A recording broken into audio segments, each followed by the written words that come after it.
देखती हूँ। राजीव, 2023 में आप देख रहे हैं कि अलग अलग यात्राएं क्षेत्रीय पार्टियां निकाल रही हैं। मेरा सवाल ये है कि क्या प्रधानमंत्री नरेंद्र मोदी के भारत भ्रमण का ये तोड़ निकाल रही हैं, और दूसरा 24 की तैयारी का एक जो रिजल्ट है 23 में ही मिल जाएगा, जो 10 विधानसभा चुनाव होने हैं राज्यों के, तो कुल मिलाकर सेमीफाइनल के तौर पर ही, मतलब किसकी यात्रा कितनी सक्सेसफुल होगी वो 23 में ही पता चल जाएगा।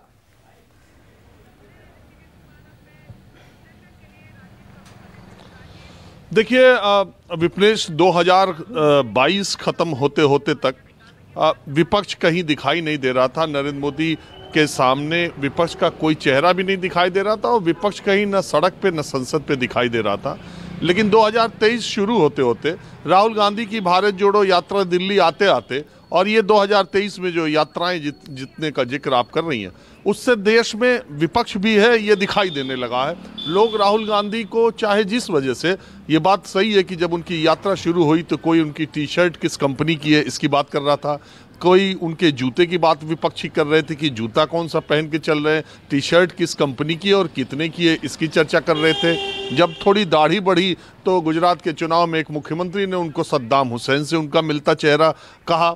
तो अब इस सब से फिर जब उन्होंने यात्रा को दिल्ली में विराम देने की बात कही तो कहा गया कि वो क्रिसमस पार्टी करेंगे। किसी ने कहा कि वो 31 दिसंबर को न्यू ईयर्स की मौज करने के लिए जा रहे हैं। किसी ने मजाक में, विपक्ष उनके विरोधी यहाँ तक कहने लगे कि भारत जोड़ो यात्रा का मिस्त्री कुछ दिन के लिए विदेश जा रहा है।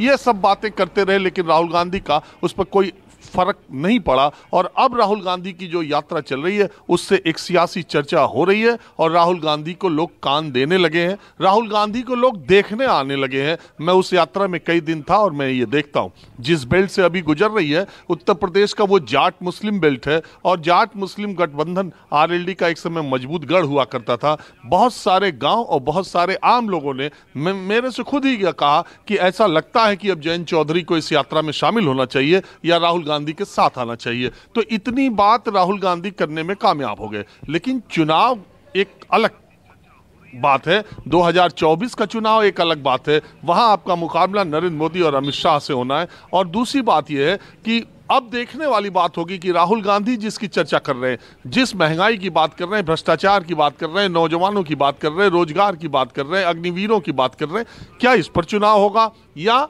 2024 का चुनाव सोमनाथ, केदारनाथ, काशी विश्वनाथ, राम मंदिर बन के तैयार होता रहेगा। और उस समय तुम्हारे अली हमारे बजरंग बली, शमशान, कब्रिस्तान, जो अभी तक चलता आया है, एक रील जो चलती आई है, वो 2024 में भी चलेगी, देश उस पर चलेगा, उस पर चुनाव होगा। दूसरी बात, नरेंद्र मोदी विकास और हिंदुत्व का जो कॉकटेल है बीजेपी का, दोनों का गठजोड़ करके जिस मुद्दे पर चुनाव लड़ने के लिए जाते हैं, ये एक बड़ी चीज़ है। जहाँ तक आपने 2023 के विधानसभाओं इलेक्शंस की बात की, बड़ी इंटरेस्टिंग बात है विपनेश कि ये साल शुरू ही हो रहा है त्रिपुरा से, जो नॉर्थ ईस्ट का एक छोटा राज्य है त्रिपुरा।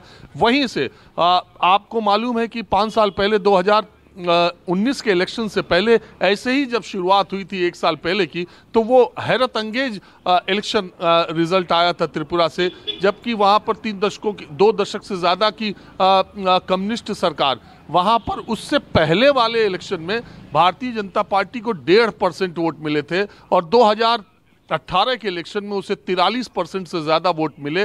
भारत की राजनीति में एक अजीब तरह का उलटफेर हुआ कि कम्युनिस्ट विचारधारा, कम्युनिस्टों का जहां गढ़ था, वहां राइटिस्ट मानने वाली, यानी दक्षिणपंथी माने जाने वाली पार्टी एकाएक से इतनी ज्यादा वोटों से वहां पर सीटों से आ गई। और तभी यह माना गया कि नरेंद्र मोदी का जादू जबरदस्त तरीके से चल रहा है। और इस बार चूंकि त्रिपुरा में बीजेपी ने जीता, और उसके बाद जो चुनाव हुआ वो कर्नाटक का चुनाव, वहां सबसे बड़ी पार्टी के तौर पर बीजेपी आई, और उसके बाद के जो चुनाव हुए थे वो इंटरेस्टिंगली, जब 2018 खत्म हो रहा था, वो 3 राज्यों में कांग्रेस पार्टी चुनाव जीत गई। तो ऐसा माना गया कि 2024 का मुकाबला बहुत मजबूत हो सकता है। लेकिन आपने देखा कि 2019 में क्या हुआ। ठीक इसी तरह आज 10 जो विधानसभा 2023 के चुनाव होने, वो बहुत इंपॉर्टेंट है। लेकिन 2024 के इलेक्शन के लिए मुझे ऐसा लगता है कि धीरे धीरे राहुल गांधी विपक्ष के नेताओं में उस रेस में, उस चेहरे पे, अखिल भारतीय स्तर पर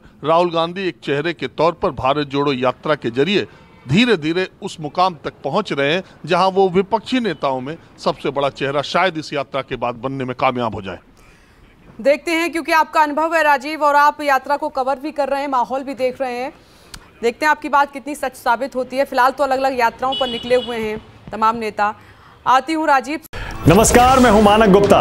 अगर आपको हमारा ये वीडियो पसंद आया हो तो इसे लाइक और शेयर जरूर करें और हाँ, हमें सब्सक्राइब और फॉलो करना ना भूलें ताकि आप देश और दुनिया की कोई खबर मिस ना करें।